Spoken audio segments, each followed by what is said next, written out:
समुद्र को पार नहीं कर सकते जब तक आप में किनारे को दृष्टि से ओझल करने का साहस ना हो।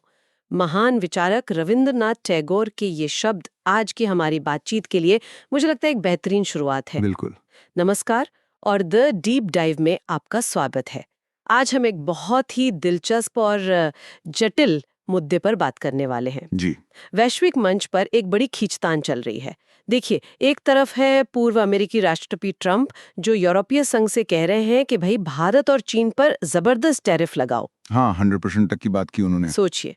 और दूसरी तरफ है यूरोपीय संघ, जो अपनी रणनीतिक स्वायत्ता मतलब अपनी राह खुद चुनने की दिशा में ऐसा लगता है आगे बढ़ रहा है। बिल्कुल। और इस सब के बीच भारत कहाँ खड़ा है, ये सवाल बहुत अहम हो जाता है। सही कहा। ये एक ऐसा मुद्दा है जो आज के तेजी से बदलते भू राजनीतिक माहौल में बहुत ज्यादा मायने रखता है, खासकर यूक्रेन युद्ध और जो बड़ी शक्तियां हैं उनके बदलते रिश्तों को देखते हुए। हाँ। हमारी आज की जो ये चर्चा है, ये द प्रिंट में छपे एक लेख और उससे जुड़ी दूसरी जानकारियों पर आधारित है। हम इसका थोड़ा गहराई से विश्लेषण करेंगे। हाँ, मतलब सिर्फ खबर नहीं, उसके पीछे क्या है, उसका असर क्या हो सकता है, वो समझना जरूरी है। जी बिल्कुल, हमारा मकसद वही है। और हाँ, ये चर्चा सिर्फ अंतर्राष्ट्रीय मामलों में दिलचस्पी रखने वालों के लिए ही नहीं है। जो लोग यूपीएससी की तैयारी कर रहे हैं उनके लिए भी ये बेहद जरूरी हो सकती है। हाँ, खासकर अंतर्राष्ट्रीय संबंध और अर्थव्यवस्था वाले जो खंड हैं। बिल्कुल। यहाँ हम कोशिश करेंगे कि ये जो उलझे हुए वैश्विक समीकरण हैं उन्हें थोड़ा आसान करके समझें। तो हमारा मिशन साफ है।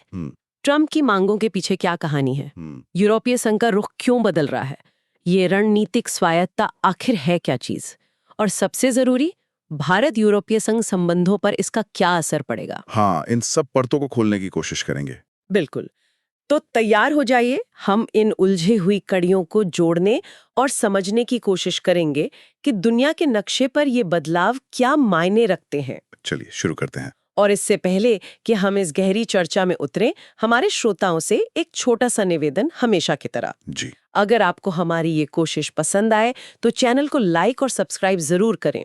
और अगर आपके मन में कोई सवाल है, कोई विचार है, तो नीचे कमेंट सेक्शन में हमसे जरूर साझा करें। आपके फीडबैक से हमें मदद मिलती है। बिल्कुल। चलिए अब मुद्दे पर आते हैं। सबसे पहले ट्रंप की वो मांग यूरोपीय संघ से भारत और चीन पर 100% तक टैरिफ। सुनने में बहुत बड़ा आंकड़ा लगता है। हाँ, चौंकाने वाली मांग थी। लेकिन उनका घोषित मकसद क्या बताया गया?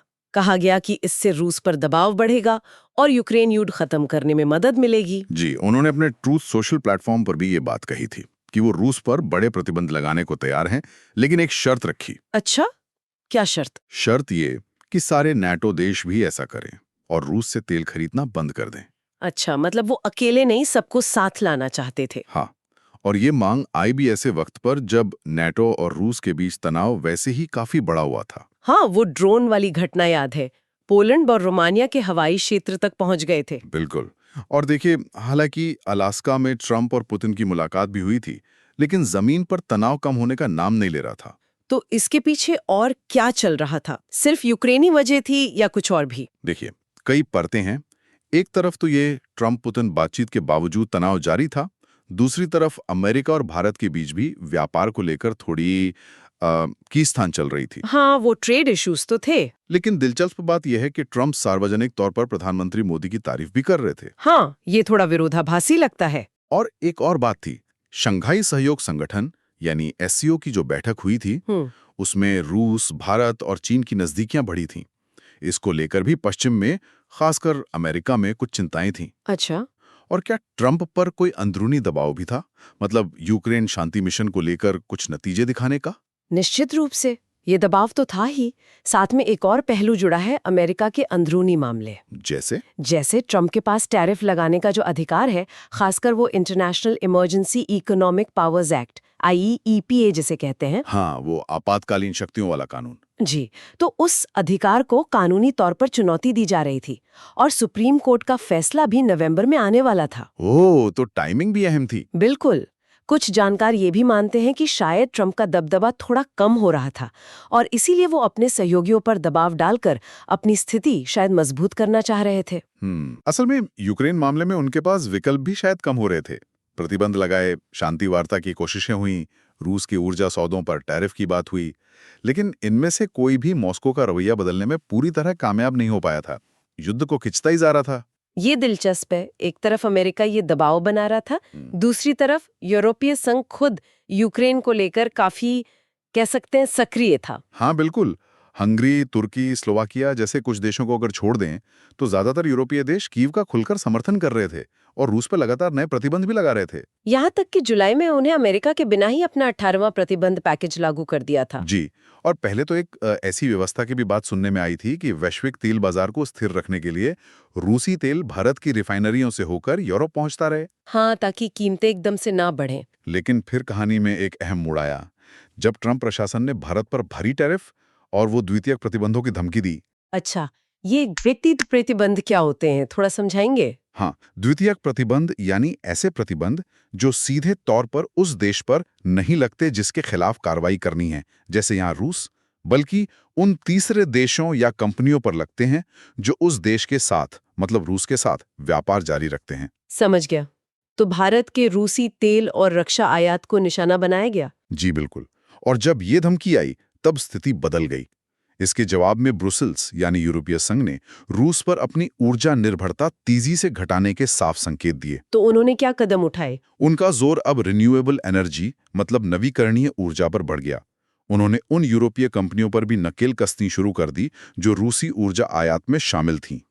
और जुलाई में यूरोपीय संघ ने रूस के तथाकथित शैडो फ्लीट से जुड़ी कई रूसी और अंतर्राष्ट्रीय कंपनियों की संपत्तियां भी जब्त कर लीं। ये शैडो फ्लीट क्या है? ये शैडो फ्लीट दरअसल तेल टैंकरों का एक तरह का गुप्त नेटवर्क है जिसे प्रतिबंधों से बचने के लिए इस्तेमाल किया जाता है। और इसमें कथित तौर पर भारत की एक रिफाइनरी भी शामिल बताई गई थी। ओह, तो क्या इसका मतलब ये हुआ कि यूरोपीय संघ ट्रंप के दबाव में आ गया और भारत चीन पर टैरिफ लगाने को तैयार हो गया था? नहीं, सीधे तौर पर ऐसा कहना मुश्किल है। यहीं पर मामला और पेचीदा हो जाता है। अच्छा। देखिए, अमेरिका बेशक यूरोपीय संघ का एक बहुत बड़ा आर्थिक और सबसे जरूरी सुरक्षा साझेदार है, इसमें कोई शक नहीं। हाँ, वो तो है। लेकिन ट्रंप के इस दबाव ने और अमेरिका की अपनी घरेलू राजनीति की जो उठापटक चल रही थी, उसने ब्रुसेल्स और दूसरी यूरोपीय राजधानियों में एक बुनियादी सवाल खड़ा कर दिया। क्या सवाल? सवाल ये कि आखिर कब तक यूरोप की सुरक्षा वॉशिंगटन के फैसलों और अमेरिकी चुनावों के नतीजों पर निर्भर रहेगी। वाजिब सवाल है। और क्या अमेरिका ये तय करेगा कि यूरोपियन संघ भारत जैसी बड़ी अर्थव्यवस्थाओं के साथ अपने रिश्ते कैसे रखेगा? यहीं से वो रणनीतिक स्वायत्तता की सोच को असली हवा मिली। अच्छा, तो ये सिर्फ ट्रंप का दबाव नहीं था, बल्कि यूरोप के अंदर से भी आवाज उठ रही थी। बिल्कुल, ये सिर्फ एक किताबी शब्द नहीं रहा, बल्कि यूरोप के लिए अपनी विदेश और सुरक्षा नीति को अपने हिसाब से चलाने की एक जरूरत बन गया एक तरह से। ये वाकई एक दिलचस्प मोड़ है और शायद इसी वजह से हम देख रहे हैं कि यूरोपीय संघ और भारत के रिश्ते, उनमें एक नई तेजी आ रही है। हाँ बिल्कुल। दोनों के बीच वो मुक्त व्यापार समझौता FTA, उसको जल्द से जल्द पूरा करने की कोशिशें तेज हो गई हैं। जी, दोनों तरफ से उत्सुकता दिख रही है। और हाल ही में यूरोपीय संघ की राजनीतिक और सुरक्षा समिति का एक बड़ा 28 सदस्यों वाला प्रतिनिधि मंडल दिल्ली भी आया था। हाँ, वो काफी अहम दौरा था। और यूरोपीय आयोग की अध्यक्ष उर्सुला वॉन्डर लेयनेन ने तो अपने 2024-2029 के राजनीतिक दिशा निर्देशों में एक नए रणनीतिक EU इंडिया एजेंडा का ऐलान भी किया है। जी, ये दिखाता है कि भारत को लेकर यूरोप की सोच में एक बड़ा बदलाव आ रहा है और इन रिश्तों का आर्थिक आधार भी बहुत मजबूत है। हाँ, आंकड़े तो यही बताते हैं। रिपोर्ट बताती है कि भारत में करीब 6000 यूरोपीय कंपनियां काम कर रही हैं। 6000? ये तो काफी बड़ी संख्या है। हाँ, और सामानों के व्यापार में यूरोपीय संघ भारत का सबसे बड़ा साझेदार है। 2022-23 में दोनों के बीच व्यापार 135 अरब डॉलर का था। 135 अरब डॉलर? जी, और ये पिछले 10 साल में लगभग दोगुना हो गया है। तो ये साफ है कि दुनिया के बदलते हालात भू राजनीतिक और भू आर्थिक दोनों को एक दूसरे के और करीब ला रहे हैं। सिर्फ व्यापार के लिए नहीं, बल्कि रणनीतिक तौर पर भी। बिल्कुल, रणनीतिक तौर पर भी। लेकिन यूरोपीय संघ के लिए ये रास्ता आसान तो नहीं होगा, खासकर जब चीन की बात आती है। हाँ, चीन वाला मामला जटिल है। चीन यूरोप के लिए निर्यात का तीसरा सबसे बड़ा बाजार है और आयात का सबसे बड़ा स्रोत। जी, आर्थिक निर्भरता काफी ज्यादा है। फिर भी खबरें हैं कि ब्रुसेल्स अपने 19वें प्रतिबंध पैकेज में उन चीनी कंपनियों को भी शामिल करने की योजना बना रहा है जो रूस के युद्ध प्रयासों में कथित तौर पर मदद कर रही हैं। ये तो बड़ी कश्मकश वाली स्थिति हो गई। हाँ, ये बिल्कुल एक रस्सी पर चलने जैसा संतुलन है, बहुत नाजुक संतुलन। कैसे? यूरोपीय संघ को एक तरफ रूस के खिलाफ अमेरिका का साथ चाहिए, ये जरूरी है, लेकिन दूसरी तरफ वो चीन जैसे इतने बड़े आर्थिक साझेदार से एकदम मुंह नहीं मोड़ सकता। हाँ, अर्थव्यवस्था पर भारी असर पड़ेगा। बिल्कुल। यहाँ एक दिलचस्प अंदरूनी जानकारी ये है, हालांकि ये अनौपचारिक स्रोतों से है, बताइए, कि यूरोपीय संघ के राजनयिक निजी तौर पर मानते हैं कि ट्रंप ने भारत और चीन पर जो भारी टैरिफ लगाने का प्रस्ताव दिया है वो राजनीतिक और आर्थिक रूप से पूरी तरह अव्यवहारिक है। मतलब एक तरह से नो गो जोन है। अच्छा, मतलब उसे लागू करना लगभग नामुमकिन मानते हैं वो लोग। जी, व्यवहारिक नहीं मानते। और ट्रंप जो नाटो सहयोगियों पर रक्षा खर्च बढ़ाने का दबाव डाल रहे थे कि भाई जीडीपी का 5% तक खर्च करो अगले दशक में, वरना अमेरिका पीछे हट सकता है, उसका क्या असर हुआ? उस दबाव ने भी, कह सकते हैं, यूरोपीय संघ को अपनी रणनीतिक स्वायत्ता की पहचान को और मजबूत करने के लिए उकसाया। अच्छा, मतलब उसका उल्टा असर हुआ एक तरह से? हाँ, कह सकते हैं। इसका सीधा मतलब है अपनी सुरक्षा की जिम्मेदारी खुद ज्यादा लेना और अपनी रक्षा उत्पादन क्षमता को बढ़ाना। यूरोप के रक्षा उद्योग में इससे एक नई जान फूंकी जा रही है। तो यूरोप अब अपनी डिफेंस इंडस्ट्री को मजबूत कर रहा है? जी, और ये एक तरह से ब्रुसेल्स को सुरक्षा के लिए नए साझेदार तलाशने का मौका भी दे रहा है, जो शायद पहले उतना मुमकिन नहीं लगता था। स्थल के बीच भारत कहाँ खड़ा है? क्या उसके लिए यहाँ कोई दरवाजा खुल रहा है, कोई अवसर? निश्चित रूप से अवसर तो हैं। यूरोपीय संघ का अपनी सुरक्षा के लिए नए और विविध साझेदार खोजना ये भारत के लिए एक बड़ा मौका हो सकता है। कैसे? देखिए, भारत खुद भी रक्षा क्षेत्र में आत्मनिर्भर बनने और एक बड़ा रक्षा निर्यातक बनने का लक्ष्य रखता है। हाँ, मेक इन इंडिया डिफेंस में भी जोरों पर है। बिल्कुल। तो सोचिए, अगर यूरोप और भारत के रक्षा उद्योग मिलकर काम करें तो एक स्थिर और भरोसेमंद रक्षा सप्लाई चेन बन सकती है। ये दिल्ली के लिए बहुत अहम होगा। क्यों? क्योंकि उसे ऐसे भरोसेमंद साझेदारों की जरूरत है जो किसी एक महाशक्ति के दबाव में ना आए, जो अपनी स्वतंत्र नीति पर चल सकें। ये बात तो सही है, लेकिन राह में चुनौतियां भी तो होंगी। ऐसा तो नहीं कि सब कुछ आसान है। नहीं, बिल्कुल नहीं। चुनौतियां नजरअंदाज नहीं की जा सकती। जैसे कि? जैसे हाल ही में जब भारत ने रूस और बेलारूस के साथ सैन्य अभ्यास किया तो ब्रुसेल्स में इसे लेकर कुछ बेचैनी जताई गई थी। हाँ, वो खबर आई थी। यूरोपीय संघ की विदेश नीति प्रमुख हैं काजा कलास, उनका एक बयान काफी मायने रखता है। क्या कहा था उन्होंने? उन्होंने कहा था, आखिरकार हमारी साझेदारी सिर्फ व्यापार के बारे में नहीं है, बल्कि नियमाधारित अंतर्राष्ट्रीय व्यवस्था की रक्षा के बारे में भी है। नियमाधारित अंतर्राष्ट्रीय व्यवस्था, ये शब्द अक्सर सुनने को मिलता है। जी, अब ये नियमाधारित व्यवस्था क्या है, इसकी व्याख्या को लेकर भारत और यूरोपीय संघ के बीच मतभेद हो सकते हैं। हाँ, ये संभव है।